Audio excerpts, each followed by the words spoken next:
Class 10 তোমালোকৰ first time board exam হ'ব এতিয়া আৰু তোমালোকৰ এই বোৰ্ড এক্সামত মই যদি পাৰো অকমান হেল্প কৰিব বুলি হেবুলি মই ভিডিও বনাম তোমালোকৰ ক্লাস 10 ৰ বিজ্ঞান বিষয়ৰ ওপৰত আৰু বিজ্ঞান কিতাপখনৰ প্ৰত্যেকটো টপিকৰ ওপৰত তোমালোকে মোৰ ভিডিও পাবা আৰু যদি কিবা ডাউট থাকে তেতিয়াহলে তোমালোকে মোৰ ভিডিওৰ তলত কমেন্ট দিবা আৰু মই তোমালোকৰ কমেন্টৰ অনুসৰি এটা সৰু সৰু ভিডিও বনাই তোমালোকৰ ডাউট বিলাক ক্লিয়াৰ কৰিবলৈ চেষ্টা কৰিম তো আজি আমি প্ৰথম ক্লাছত আমি ডিসকাস কৰিবলৈ ওলাইছো পদাৰ্থ বিজ্ঞানৰ তোমালোকৰ প্ৰথম চেপ্টাৰটো হেতু হৈছে পোহৰ ঠিক আছে পোহৰৰ প্ৰতিফলন আৰু প্ৰতিসৰণ আমি একেবাৰে প্ৰতিফলনলৈ যোৱাৰ আগতে আমি জানিব লাগিব পোহৰ কাক বোলে পোহৰ এবিধ এনেকুৱা শক্তি যিটো শক্তি নথকা হেতেন আমাৰ যে ভগৱানে যে দিছে চকু দুটা এই চকু দুটাৰ কাম নাথাকিলে হেতেন গতিকে পোহৰ যদি নাথাকিলে হেতেন তেতিয়াহলে আমাৰ চকুৰ কাম নাই মানে কি আমি চকুৰে কি কৰো আমি চকুৰে দেখো দৃশ্যমান হয় বস্তুবোৰ পোহৰৰ কাৰণে আমাৰ চকুত দৃশ্যমান হয় বস্তুবোৰ পোহৰ শক্তিৰ কাৰণে ঠিক আছে গতিকে পোহৰ এবিধ শক্তি যি আমাৰ বস্তুবিলাকক দৃশ্যমান কৰে এতিয়া তুমি সন্মুখত থকা টেবুল চকী কিতাপ বহি যি আছে এইবোৰ তুমি দেখি আছা কাৰণ তোমাৰ ওচৰত পোহৰ আছে যেতিয়া কাৰেন্ট গুচি যায় বা পোহৰ নাইকিয়া হৈ যায় তেতিয়াহলে তুমি একো নেদেখা হৈ যোৱা কাৰণ পোহৰ এটা বস্তুত পৰি প্ৰতিফলিত হৈ আহি তোমাৰ চকুত পৰিব তোমাৰ চকুৰ ভিতৰত এখন ৰেটিনা বোলা এখন পৰ্দা আছে সেই ৰেটিনাখনত যেতিয়া প্ৰতিবিম্ব গঠন কৰিব তেতিয়াহলে তুমি সেই বস্তুটো দেখা পাবা গতিকে পোহৰ আকৌ এবাৰ কৈছো পোহৰ এবিধ শক্তি যি তোমাৰ বস্তুবোৰ দেখাত সহায় কৰে মানে বস্তুবোৰ দৃশ্যমান কৰে দ্বিতীয় কথাটো হৈছে পোহৰটো শক্তি হয় অন্য শক্তিৰ দৰে পোহৰো এবিধ শক্তি কিন্তু ডিফাৰেন্স বাকিবিলাক শক্তিৰ লগত ইয়াৰ এই শক্তিৰ ডিফাৰেন্সটো কি যে বাকিবিলাক শক্তিৰ বেলেগ বেলেগ কাম আছে সবে শক্তি হলেও একে নহয় সব তেনেকৈ শব্দও এবিধ শক্তি বিদ্যুৎ এবিধ শক্তি তেনেকুৱা ধেৰ শক্তি আছে কিন্তু সব শক্তিৰ কাম একে নহয় তেনেকৈ পোহৰ এবিধ শক্তি আৰু কি বস্তুবোৰ দৃশ্যমান হোৱাত সহায় কৰে এতিয়া পোহৰৰ কেইটামান ধৰ্ম আছে আমি আজি পঢ়িম পোহৰ ঠিক আছে পোহৰ এবিধ শক্তি যি বস্তুবোৰক দৃশ্যমান কৰে এতিয়া আমি পোহৰৰ এটাকে ধৰ্ম পঢ়িম প্ৰথম ধৰ্মটো হৈছে পোহৰ এবিধ বিদ্যুৎ চুম্বকীয় তৰংগ মানে আমি ইংৰাজীত তাক ইএম ওয়েভ বুলি কওঁ আজিকালি ইএম ওয়েভ শব্দটো বহুত বেছি পপুলাৰ তো আমাৰ পোহৰ এবিধ ইএম ওয়েভ তোমাৰ radio' wave EM wave microwave EM wave electromagnetic wave মানে বিদ্যুৎ চুম্বকীয় তৰঙ্গ পোহৰ এবিধ বিদ্যুৎ চুম্বকীয় তৰঙ্গ এটা বিদ্যুৎ চুম্বকীয় তৰঙ্গ মানেনো কি মানে হৈছে ধৰি লৈছো মোৰে তিনটা আঙুলি আছে এই তিনটা আঙুলিৰ গুটেকেটা এটা আনটোৰ লম্ব ধৰিব পাৰিছা এটো ইয়াৰ লগত 90 ডিগ্ৰী কৰি আছে এটোৱে ইয়াৰ লগত 90 ডিগ্ৰী কৰি আছে ঠিক আছে এইফালে যদি এখন বিদ্যুৎ ক্ষেত্ৰ এনেকে কম্পন সৃষ্টি কৰে বিদ্যুৎ ক্ষেত্ৰই এখনে এনেকে কম্পন সৃষ্টি কৰে এটা বিদ্যুৎ ক্ষেত্ৰনো কি হেতু আমি যেতিয়া বিদ্যুৎ চেপ্টাৰটো পঢ়িম তেতিয়া আমি বিদ্যুৎ ক্ষেত্ৰ পঢ়িম চুম্বক ক্ষেত্ৰনো কি হেতু আমি চুম্বক বিদ্যুৎ চুম্বক বুলি এটা চেপ্টাৰ আছে তোমালোকৰ পিছৰ ফাললৈ হেতু পঢ়িলে আমি চুম্বক ক্ষেত্ৰৰ কথা গম পাম এতিয়া মই থুলমুলকে অকমান কৈ দিও যদি তোমাৰ বিদ্যুৎ ক্ষেত্ৰ উৎপন্ন কৰিব লগা হয় তেতিয়াহলে তাত এটা আধান থাকিব লাগিব আৰু যদি চুম্বক ক্ষেত্ৰ উৎপন্ন হ'ব লাগে তেতিয়া এটা চুম্বক থাকিব লাগিব তে হিমানটো এতিয়ালৈকে জানা পিছত আমি আৰু ডিসকাস কৰিলে আৰু ভালকৈ গম পাবা এতিয়া শুনা এইফালে ধৰা এখন চুম্বক ক্ষেত্ৰ বিদ্যুৎ ক্ষেত্ৰ এখন বা বিদ্যুতে হওক বা চুম্বক ক্ষেত্ৰই হওক ধৰি লৈছো এফালে বিদ্যুৎ ক্ষেত্ৰ এখনে এনেকে কম্পন কৰি এনেকে গৈ আছে ঠিক আছে আৰু এইফালে এখন চুম্বক ক্ষেত্ৰ এনেকে কম্পন কৰি গৈ আছে এটা আনটো লম্ব ঠিক আছে এতিয়া এই দুটা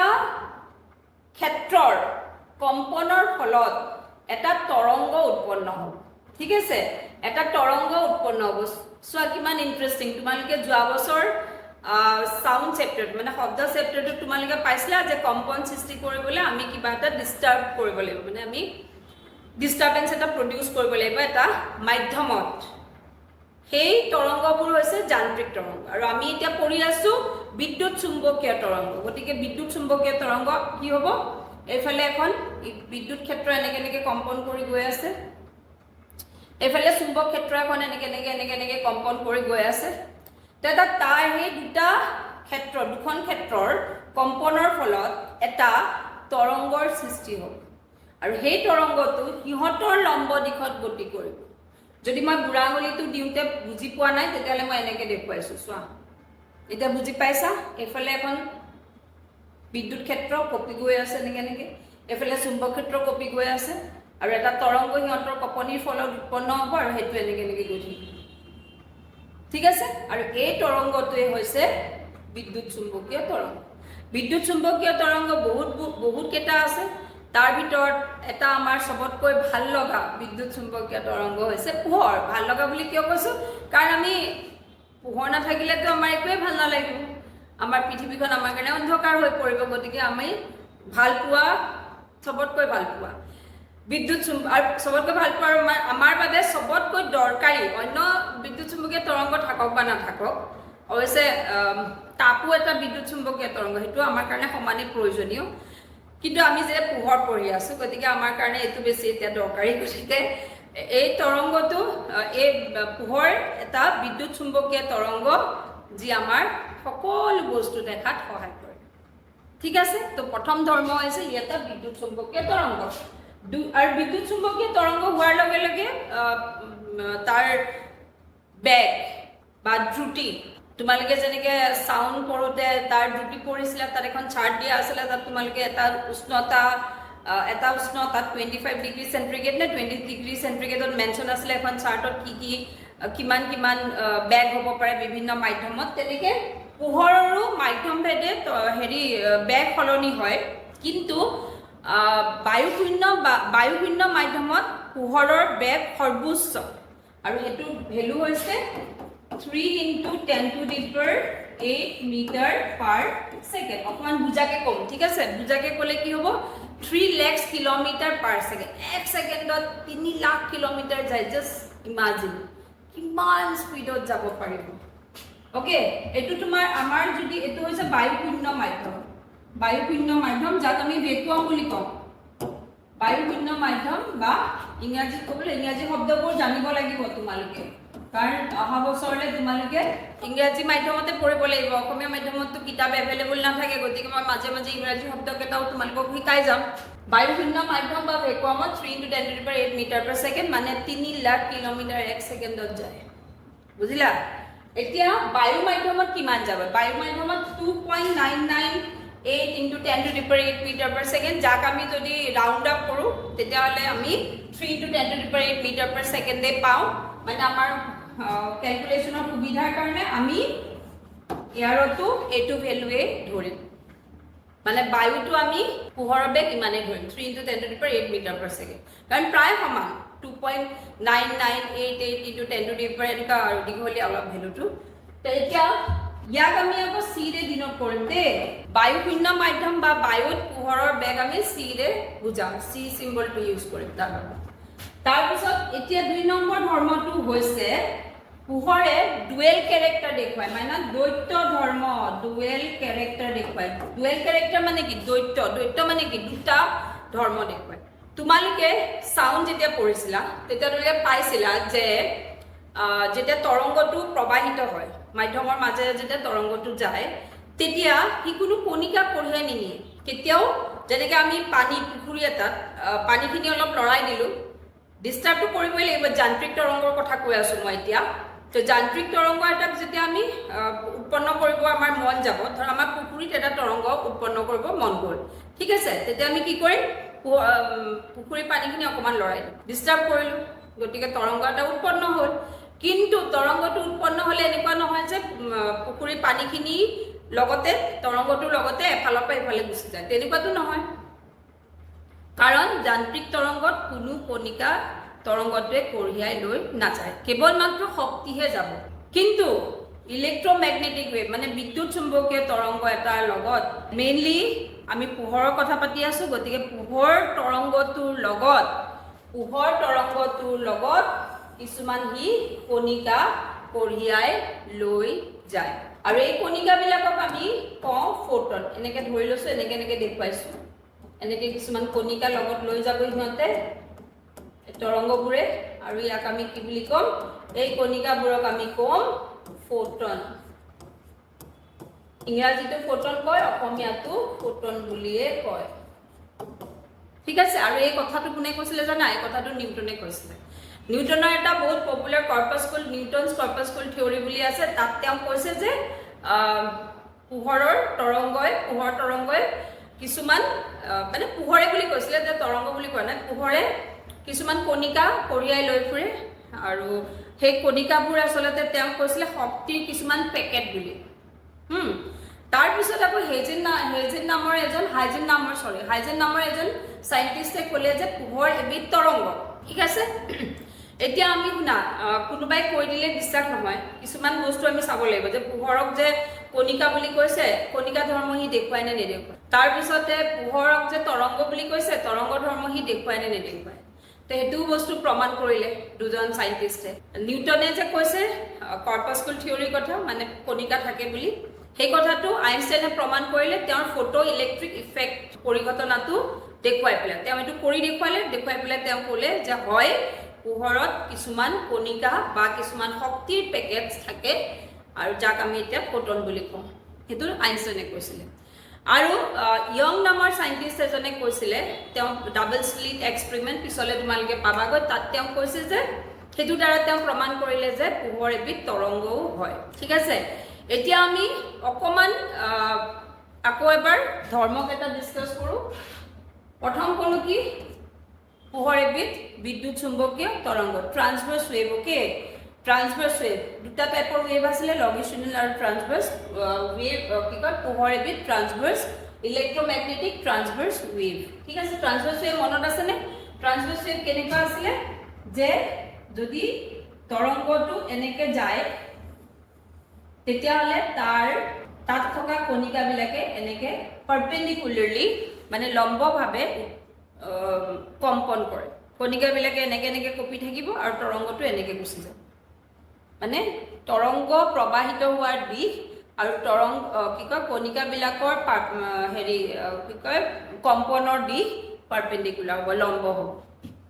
ঠিক আছে দেন নেক্সট আহিলে আমাৰ ডুৱেল ক্যাৰেক্টাৰ কথা কলো ডুৱেল ক্যাৰেক্টাৰ কি কৈছে পোহৰে দুটা ধৰ্ম দেখুৱাই এটা হৈছে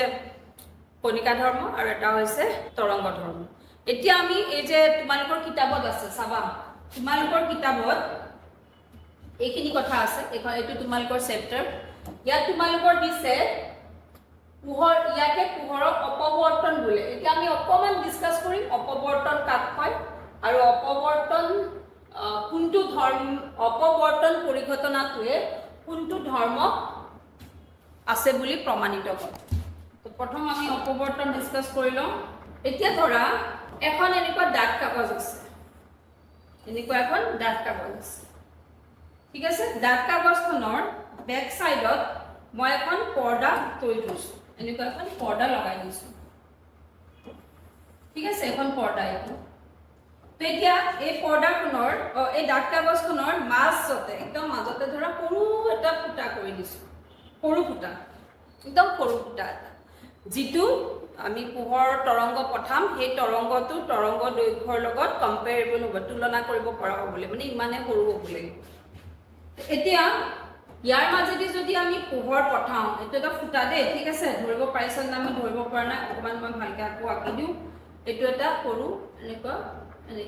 এটো কালাৰ দিয়া আকৌ পোহৰ এটা মানে ফুটা আছে এতিয়া আমি যদি এফালে দি পোহৰ পঠাও পোহৰ কোনটো ৰঙে দি লওঁ ওকে ঠিক আছে বগা দি লৈছো পোহৰ এনেকে এইখিনতে এটা পোহৰৰ সোৰ্স আছে ধৰা উৎস এটা আছে ইয়াৰ পৰা এনেকে পোহৰ গৈছে এনেকে পোহৰ ৰশ্মিবোৰ গৈছে ওকে ৰশ্মি কাক কয় এটো কম মই এনেকে গৈছে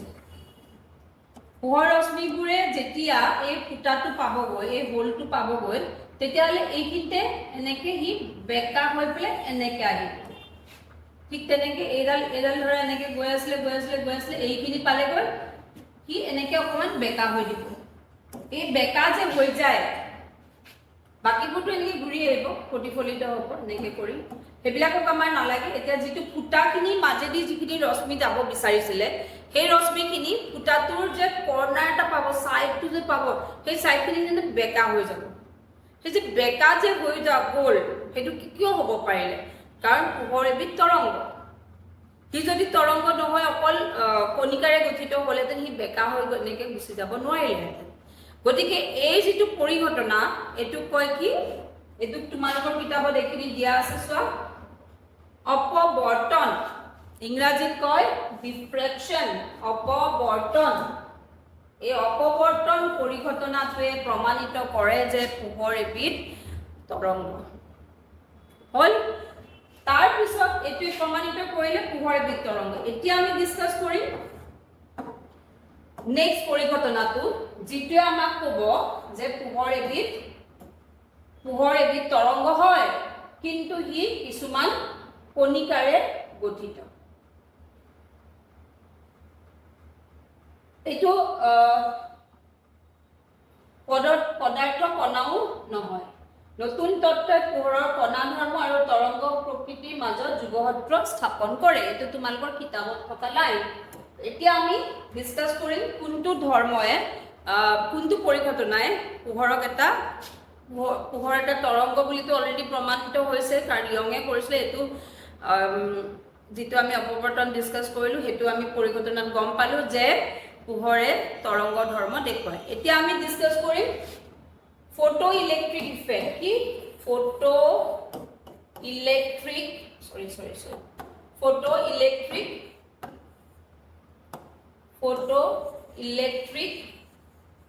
इफेक्ट ठीक আছে फोटो इलेक्ट्रिक इफेक्ट तो दिस মানে আমাক দেখুৱাই থৈ এই বিষয়ে আমাক কৈ থৈ গল আইনষ্টাইনে আৰু আইনষ্টাইনে এই পৰিঘটনাটো প্ৰমাণিত কৰি মানে এই পৰিঘটনাটো एक्सपेरिमेंटली देखुवाए नोबेल प्राइज पाइছিলে আইনষ্টাইনৰ দুটা ঘটনা আছে দুটা মানে আৱিষ্কাৰ আছে এটা হৈছে ফটো ইলেক্ট্ৰিক ইফেক্ট এটা হৈছে ইকুৱেল টু mc² তোমালোকে জানা সাগে কিন্তু ইকুৱেল টু mc² যদিও ইমান পপুলাৰ তথাপিও তা হেতুৰ কাৰণে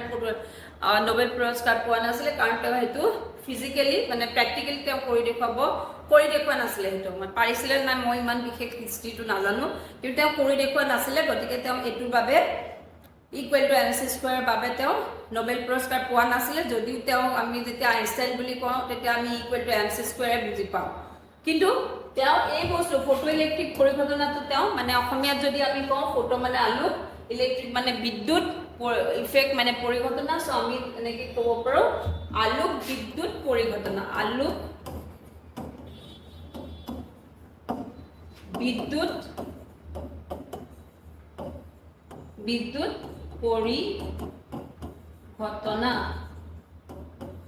পৰিঘটনা তো গটিকে এই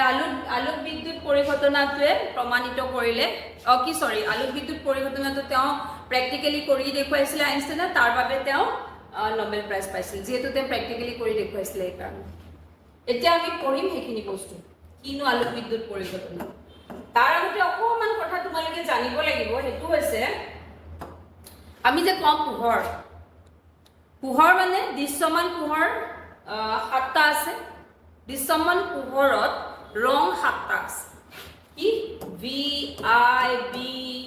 জি ওয়াই ও আৰ এই সাতটা ৰঙৰ সমষ্টি আৰু এইখিনি যেতিয়া একেলগে থাকে আমি তাহাঁতৰ গোটেইখিনিকে বগা দেখাব আমি গতিকে সূৰ্যৰ পোহৰ বগা বুলি কওঁ ঠিক আছে এতিয়া তুমি যিমানে ইফালে আহিবা এনেকে ৰঙাৰ পৰা ভাইলেটৰ ফালে প্ৰত্যেকটো ৰঙৰ সাগে নাম জানা তোমালোকে নাজানা যদি মই এবাৰ ফটাফট কৈ দিও ভাইলেট ইন্ডিগো ভাইলেট মানে তো জানা বেগুনিয়া আৰু ইন্ডিগো মানে একদম গাঢ় নীলা ব্লু মানে ব্লু তো জানাই সবে গ্ৰীন মানে জানাই yellow O for orange R for red এনেকে যদি তুমি আহি থাকা তেতিয়াহলে তাৰ কম্পনাঙ্ক বাঢ়ি যায়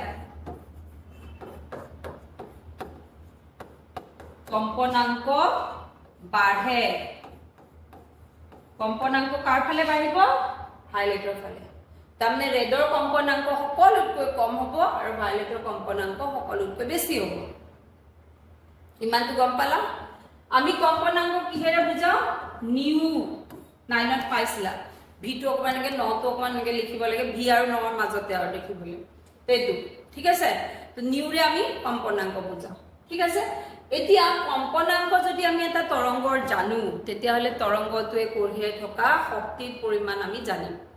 কেনেকৈ জানিম চোৱা আমি এই পৰিঘটনাটো জানিবৰ কাৰণে আমি শক্তিৰ কথা জানিব লাগিব সেইকাৰণে মই এইখিনি অকণমান কৈ লওঁ তোমালোকক শক্তিৰ পৰিমাণটো আমি উলিয়াব পাৰোঁ কেনেকৈ উলিয়াম চাবা E equal to H nu sorry এইটো H De H nu H equal to কি H nu তো H to কি বস্তু H to কয় প্লাংকস কনস্ট্যান্ট মানে প্লাংকৰ ধ্ৰুৱক প্লাংকস ধ্ৰুৱক ক'ব পাৰা অসমীয়াত আৰু এইটো হ'ল কনস্ট্যান্ট মানে ধ্ৰুৱক বুলি সবে জানাই চাগে আৰু ইয়াৰ মানটো হৈছে 6.67 ইনটু এনেকৈ লাগে গতিকে ইমান তোমালোকক নালাগে জাষ্ট মই অকণমান লিখি দিছোঁ জুল ইনটু সেকেন্ড তো এইটো হৈছে প্লাংক কনস্ট্যান্টৰ মান এতিয়া যদি আমি তৰংগবিলাকৰ কম্পনাংক জানো কম্পনাংকৰ মান যদি আমি জানো তেতিয়াহ'লে আমি তৰংগটোৱে কঢ়িয়াই অনা শক্তিৰ পৰিমাণ আমি জানিম মানে কি কয় এটা পোহৰৰ তৰংগই কিমান শক্তি কঢ়িয়াই আনে সেইটো ডিপেন্ড কৰিব তাৰ তৰংগ দৈৰ্ঘ্য তাৰ কম্পনাংক কিমান হয় তৰংগ দৈৰ্ঘ্য এইটো ৰিলেশ্যন আছে কাৰণ তোমালোকে জানা ন H V equal to nu lambda তো গতিকে হেতুৰ লগত আমি ৰিলেট কৰিব পাৰোঁ কিন্তু আমি তৰংগ দৈৰ্ঘ্যলৈ নাযাওঁ যেহেতু ইয়াতে ডাইৰেক্টলি কম্পনাংকৰ কথা আছে ডাইৰেক্টলি কম্পনাংকৰ ওপৰত আমি ডিছকাশ্যন কৰিম এতিয়া তো এতিয়া অলপ আগতে মই কৈছিলোঁ V I B G Y O R তো এইফালে যদি আমি গৈ থাকো তেতিয়াহ'লে কম্পনাংক বাঢ়িব মানে নিউ বাঢ়ে এইফালে গৈ থাকিলে নিউ বাঢ়ি গৈ থাকিব আৰু যদি নিউ বাঢ়ে তেতিয়াহ'লে তাহাঁতৰ শক্তিও বাঢ়িব গতিকে সকলোতকৈ বেছি শক্তি থকা পোহৰৰ ৰশ্মিটো হৈছে ভায়লেট আৰু সকলোতকৈ কম শক্তি থকা পোহৰৰ তৰংগটো হৈছে বা পোহৰৰ ৰংটো হৈছে ৰঙা গম পালা গতিকে তৰংগটোৰ মানে পোহৰৰ তৰংগত থকা বিভিন্ন ৰঙৰ কম্পনাংক বেলেগ হোৱাৰ লগে লগে সিহঁতে বহন কৰা শক্তি বেলেগ আচলতে সিহঁতে বহন কৰা বুলি যে কৈ আছো আচলতে কোনে বহন কৰে ফোটন বিলাকে কঢ়িয়াই আনে অৰ্থাৎ এই ভায়লেট ৰঙত যে ফোটন যিবিলাক থাকিব ভায়লেট ৰংটো যে আহিব বেগুনীয়া ৰংটো যে আহে সূৰ্যৰ পৰা বা যিকোনো বেগুনীয়া ৰঙৰ পোহৰত যিবিলাক ফোটন থাকিব সিহঁতৰ শক্তি ৰঙা ৰঙত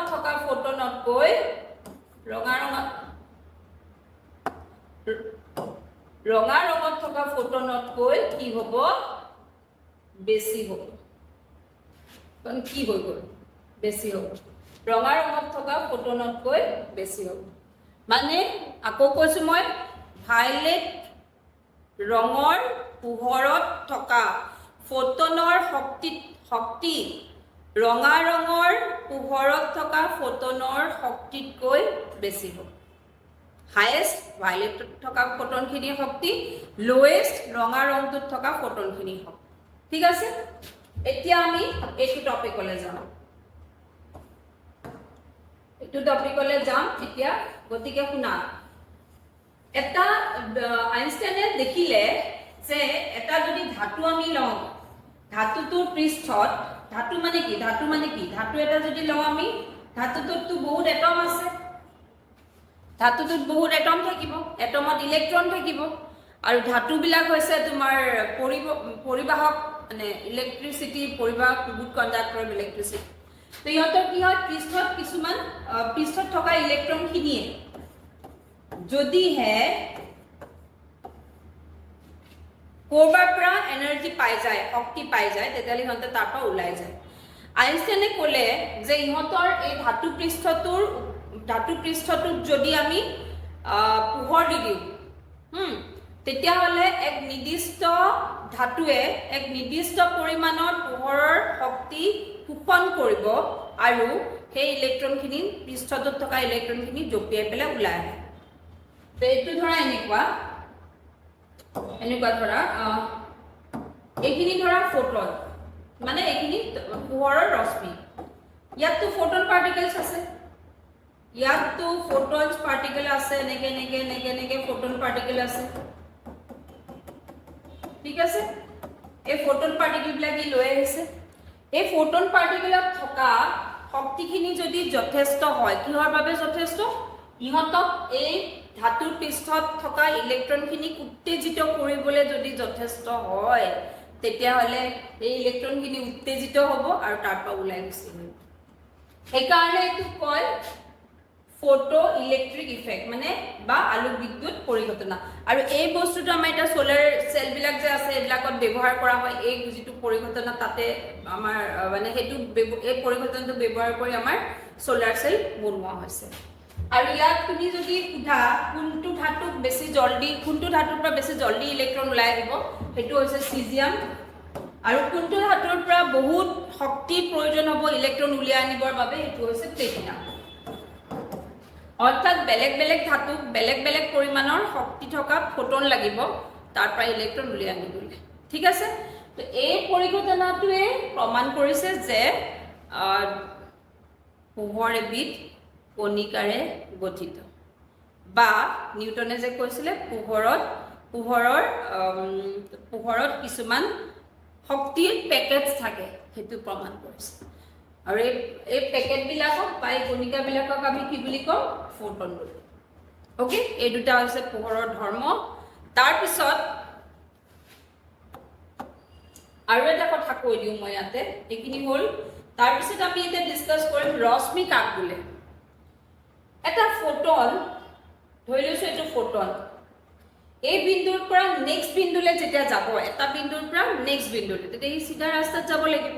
সবে তুমি যদি যোৱা এটা বিন্দুৰ পৰা নেক্সট বিন্দুলে তেতিয়ালে তুমি হলে সিধা ৰাস্তাত যাব লাগিব আমাৰ এটা বিন্দুতে আমি ধেৰ বিন্দু আবৰি থাকো না আমাৰ ভৰিটো যেতিয়া দি দিও আমি ধেৰ বিন্দু গছকি থাকো তো গতিকে আমাৰ ক্ষেত্ৰত আমি মানুহবোৰ বহুত ডাঙৰ গতিকে আমাৰ ক্ষেত্ৰত এটা বিন্দুৰ পৰা নেক্সট বিন্দুলে বুলি কথা নহয় তথাপিতো এটা ফোটন এটো ধৰা ফোটন পাৰ্টিকেল তো ফোটনটো এটা বিন্দুৰ পৰা নেক্সট বিন্দুলে যেতিয়া গতি কৰিব তেতিয়ালে কি হঠাই কি হৈ যাব স্ট্ৰেট লাইনত যাব এটো বিন্দুৰ পৰা এটো বিন্দুলে আহিছে ধৰা এটো বিন্দুলে আহিছে ঠিক আছে স্ট্ৰেট লাইনত গৈছে এই স্ট্ৰেট লাইনটোকে আমি কি কওঁ ৰশ্মি মানে আমি ৰশ্মি কেনেকৈ ৰশ্মিৰ সংজ্ঞা কি হ'ব তেতিয়াহ'লে এটা ফোটনৰ এটা বিন্দুৰ পৰা দ্বিতীয় বিন্দুলে গতি কৰোতে যিটো পথ হ'ব ৰাস্তা যিটো ৰাস্তাইদি হি গতি কৰিব সেই ৰাস্তাটো আৰু তাৰ দিকটো মিলাই পেলাই আমি তাক কওঁ ৰশ্মি গতিকে এটা ফোটনে গতি কৰা ৰাস্তাটো এটা বিন্দুৰ পৰা আন এটা বিন্দুলে গতি কৰোতে যিটো ৰাস্তা হ'ব আৰু যিটো দিক এফালে যদি গৈছে আমি কাৰ্চিনটো এফালে দিব লাগিব ঠিক আছে এফালে গৈছে দেখুৱাইছো মই ভাবি লৈছো মই এইটো বিন্দুৰ পৰা এইটো বিন্দুলে গৈছে সো কাৰ্চিন মই এফালে দিব লাগিব তো কাৰ্চিনে হতি যিটো আমি পথ আঁকিম সেই পথটো হ'ব ৰশ্মি এতিয়া ৰশ্মি আকৌ বিভিন্ন ওকে তাৰ আগত এটা কথা শুনা এডালতকৈ যদি বেছি দুডাল তিনডাল চাৰিডাল পাঁচডাল অগণন ঠিক আছে যদি আমি এডালতকৈ বেছি ৰশ্মি আকো বা ৰশ্মি দেখুৱাবলৈ যাওঁ তেতিয়ালে এটো কয় ৰশ্মি গুঞ্জ বা ৰশ্মি পুঞ্জ বা ইংৰাজীত কয় beam of ray এটা beam of ray কেটা আছে যদি আমি এনেকে সমান্তৰালকে আকো তেতিয়ালে এটো সমান্তৰাল beam of ray বা সমান্তৰাল ৰশ্মি পুঞ্জ বুলি কম আৰু যদি আমি এটা বিন্দুৰ পৰা ওলাই এনেকে গুছি যায় তেতিয়াহলে এটো আমি কম অপসাৰী এটো কব সমান্তৰাল ৰশ্মি পুঞ্জ বা beam of ray আৰু এটো কব অপসাৰী যদিহে এনেকুৱা সমান্তৰাল ভাবে থাকে ৰশ্মিখিনি তেতিয়াহলে আমি তাৰ সমান্তৰাল ৰশ্মি পুঞ্জ বা beam of ray কম আৰু যদিহে এটা বিন্দুৰ পৰা এনেকে ওলাই যায় বহু বিন্দু মুখে তেতিয়াহলে আমি তাক কম অভিসাৰী ৰশ্মি পুঞ্জ বা beam of ray মানে অভিসাৰী beam of ray আৰু যদিহে বিভিন্ন বিন্দুৰ পৰা এটা বিন্দুৰ মুখে আহে এটা বিন্দুৰ ফালে আহে মানে তেতিয়াহলে তাক আমি কম অভিসাৰী ৰশ্মি বা ৰশ্মি পুঞ্জ বুজি পালা ৰশ্মি কাক কয় ফোটনে যদি এটা বিন্দুৰ পৰা আনটো বিন্দুলে ফোটনে যেতিয়া এটা বিন্দুৰ পৰা আনটা বিন্দুলে গতি কৰে তেতিয়াহলে তাৰ পথটো আৰু তাৰ দিকটোক আমি ৰশ্মি বুলি কওঁ এডালতকৈ বেছি যেতিয়া ৰশ্মি আমি আঁকো তেতিয়াহ'লে ৰশ্মি পুঞ্জ বা বিম অফ ৰে বুলি কয়। তো বিম অফ ৰে তিনিটা প্ৰকাৰৰ আছে। এটা হৈছে সমান্তৰাল, সমান্তৰ ৰেখা আঁকিবা আৰু তাৰ আগফালে তোমালোকে কাৰচিন দিবা, যেহেতু এইটো ফোটনৰ পথ বুজায়, গতিকে বিভিন্ন ফোটন মানে এইফালে এনেকৈ একে দিশত গৈ আছে সমান্তৰালভাৱে। তো সমান্তৰাল ৰশ্মি পুঞ্জ বুলি কয় বা বিম অফ ৰে বুলি ক'ব, পেৰেলেল বিম অফ ৰে। আৰু যদি এটা বিন্দুৰ পৰা ওলাই বিভিন্ন বিন্দুৰ মুখে যায় তেতিয়াহ'লে এইটো ক'ব অপসাৰী ৰশ্মি পুঞ্জ বা অপসাৰী বিম অফ ৰে। আৰু যদিহে বিভিন্ন বিন্দুৰ পৰা ওলাই এটা বিন্দুৰ মুখে যায় তেতিয়াহ'লে তাক ক'ব অভিসাৰী ৰশ্মি পুঞ্জ বা কনভাৰ্জেন্ট বিম অফ ৰে বা অভিসাৰী বিম অফ ৰে। ঠিক আছে, তো এইখিনি মানে ৰশ্মি কথা তোমালোকে জানিব লাগিব। চেপ্টাৰটো যিমানে আগবাঢ়িব তোমালোকে এইখিনি কথা যদি নাজানা বুজিব নোৱাৰিবা। তেতিয়া আমি চেপ্টাৰটো পিছৰ ফালে অকণমান চাওঁ কি দিয়া আছে। এইখিনি পোহৰ প্ৰতিফলন দিয়া আছে, ইয়াৰ পিছত আমি পোহৰ প্ৰতিফলন কৰিম। মই তোমালোকক এক্সপেৰিমেণ্ট সহ দেখুৱাম এইটো পোহৰ প্ৰতিফলন কেনেকৈ হয়, কাক বোলে বা কি কথা। তো আমি এটা এটাকৈ আমি এইখিনি ডিছকাশ্যন কৰি যাম। তোমালোকে মোৰ ভিডিঅ'খিনি যদি ফ'ল' কৰা তেতিয়াহ'লে মোৰ প্ৰত্যেকটো টপিকৰ বিষয়ে তোমালোকে জানিব পাৰিবা। চেপ্টাৰটোত থকা বা প্ৰত্যেকটো চেপ্টাৰত থকা প্ৰত্যেকটো টপিকৰ বিষয়ে তোমালোকে গম পাবা। কিবা যদি ডাউট থাকে কমেণ্টত জনাবা আৰু মই যিমান পাৰোঁ তোমালোকক সহায় কৰিবলৈ চেষ্টা কৰিম। Thank U.